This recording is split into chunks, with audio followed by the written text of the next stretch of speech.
Hey everybody, I'm back. Yeah, it's been a while. I know I've been really busy the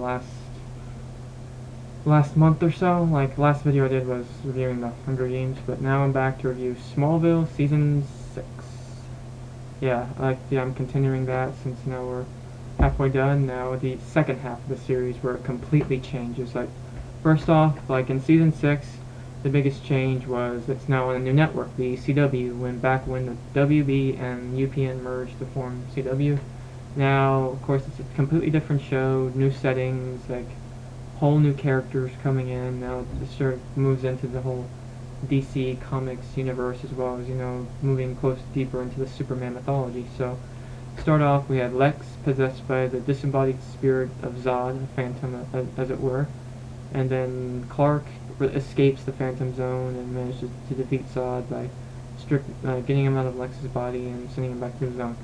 And after that, it causes a chain of events. Like him escaping the Phantom Zone, like causes like a whole bunch of other phantoms, like from the 28 known galaxies, as it were, to like ravage the Earth. And now Clark has to has to take care of that. And let's see, we also have the Lex and Lana relationship. This season, Lex and Lana were together, which like some fans weren't really too, as I understand, weren't really too fond of that. Personally, I enjoyed it. Like I was a big fan of it. Personally, the reason why I liked Lex and Lana, or Lexana as it were, is because that it really showed sides of the characters. Like they kind of, Lex, you kind of saw how he was sort of in desperation as it were. Like he kind of was sort of becoming more, I guess, let's see, as time went on, like he became more of a desperate man. He thought Lana could be his saving grace, as it were, to save him from the evil of his ways, but actually she just made him more desperate, like in a sense. And then, in regards to Lana, she kind of experienced some horrors and the relationship, which I'll get into a little bit further in detail, but I will say, like, I personally enjoyed, I actually loved the Lexana relationship because, like, it was really more intense and more dramatic. Like, I mean, I liked it better than, say, Clark and Lana because it seemed like, Lex was more of a man for Lana than Clark, as it were, because he was more experienced, he was able to do things, he was more of a provider, like, and he kind of forced her stuff up a bit, but, yeah, anyway. And then another thing that was, we had two new characters. You had Jimmy Olsen and Oliver Queen, played by Aaron Ashmore and Justin Hartley. They came along, and Jimmy was sort of a love interest for Chloe, which is kind of new in some respects.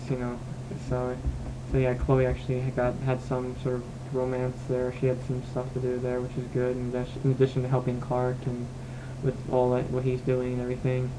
And then we have, let's see, Oliver Queen, like Justin Hartley, who just completely stole the show. Like, seriously, he stole the show right from the beginning. Right when he first walked in, first episode he was on, he just, he stole the show. He was just, all smooth talker, all that, James Bond kind of guy. He just stole the show. He was he was also a superhero known as Green Arrow. The reason, as far as I understand, they brought him in because they couldn't use Batman because the rights to Batman were to someone else. Like obviously when making the Batman films, so they brought in Green Arrow, which I think was probably a good idea. I think it was a good choice not to use Green Arrow instead of Batman because I mean Green Arrow did kind of steal the show, but if Batman came along, Bruce Wayne, he would have completely stolen the show right from the beginning. Plus, Green Arrow, he's a character who hasn't had a lot of, mainstream, attention. Justin Hartley's, the first actor to ever portray the character in live action. I mean, he just was awesome. The green leather, the high-tech arrows and all that stuff. It was badass. I loved it. And then we see the Justice League midway through. They had, Flash or Impulse, let's see, Cyborg, and Aquaman coming together to try to stop Lex from becoming more evil and more he's getting towards the dark side, as it were. Expanding his experiments with 33.1, which is he took meteor affected people and kind of experimented on them and forced them to pretty much to pretty much create his little army, as it were, to prepare for this alien invasion he felt was coming and everything. So he had a super powered army, and like he was exploiting people along the way, and Oliver, who caught onto it, and, like kind of wanted to stop him. And of course, it was interesting. Oliver and Lex had some history, like in the episode Reunion, which is a really intense episode where it really showed like a little side of Lex, like a part of him that the audience haven't seen, a little darker. So like when you first see his dark side when he was a kid, when he like first like nearly beats the hell out of like his best friend, and nearly like, and then to the point, and then later the kid he beat was like in a vegetative state, like 10 years still in a vegetative state 10 years later. But yeah, if you saw a Reunion, you'll understand like the whole story. And then Oliver, and you'll understand like Oliver and Lex really hate each other. They really do. Like they really just at each other's throats, like in Rage.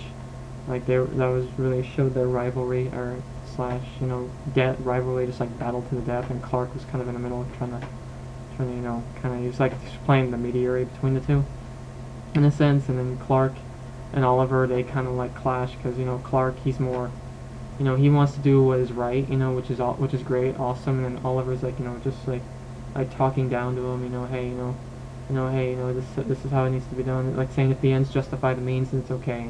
Obviously Clark does not feel that way at all. But yeah, he brought a little fun element there. And then and also with Lois, she began reporting, which is good. And her and Oliver had an interesting relationship, which is kind of, we see Lois do more in this season. We see her a little more, as opposed to say last season, as opposed to last season, she got more to do this season than she did last season, so that was good on her. So, and then later on, and then Chloe kind of helps with Oliver in the Justice League later on after they leave, and then Clark, battles the Phantom Zone prisoners along the way. And let's see, and then getting back to Lex and Lana, they had a wedding, essentially, and like Lana ended up discovering Clark's secret, and which was really surprising when Lionel came in and forced Lana to marry Lex. I mean, because we thought Lionel, that was like a big surprise. We thought Lionel was good, but now he's like kind of reverted back to his old self, which I like did not expect at all. Many of the audience members did not expect that at all. So Lionel left a little bit of intrigue. Is he good? Is he bad? He's kind of in between. Kind of fluctuates, kind of goes back and forth, but he realizes, he's doing it for Clark, and we see reasons why. And then, the whole Clark, Lex, and Lana like love triangle has been going on for like a while now. Like kind of comes to a head. Lana's like torn. If she realizes Lex is a monster, she kind of puts him through stuff, faking her pregnancy, and everything. So, and then later on we see, towards the end, Lex kind of goes to the edge. He just kind of goes like almost full on evil. For instance, the Lex we know in the comics, the Lex this is the reason why I like the show, like, 'cause it has like elements like this. It shows, Lex, we see in the years, he's trying to sort of be a better man than his father was, but eventually it becomes just like his father, if not worse, And you see he becomes like really just power hungry. He just, he's just like, he just wants the whole world at his feet. And then Lana kind of, then towards the end, Lana was caught in a car bomb, and then we see another comics villain, like from one of the Phantom Zone prisoners, become Bizarra, and then it continues there. But yeah, all in all, great season, action-packed, loved just about every minute of it. There were a few episodes I was kind of with, like Subterranean, which was, and let me think, if I can think of another episode. But yeah, other than that, like great season, action-packed, like probably one of the best seasons of the series. So yeah, that's good. Yeah, I'll leave it there, and I'll see you all soon. Bye.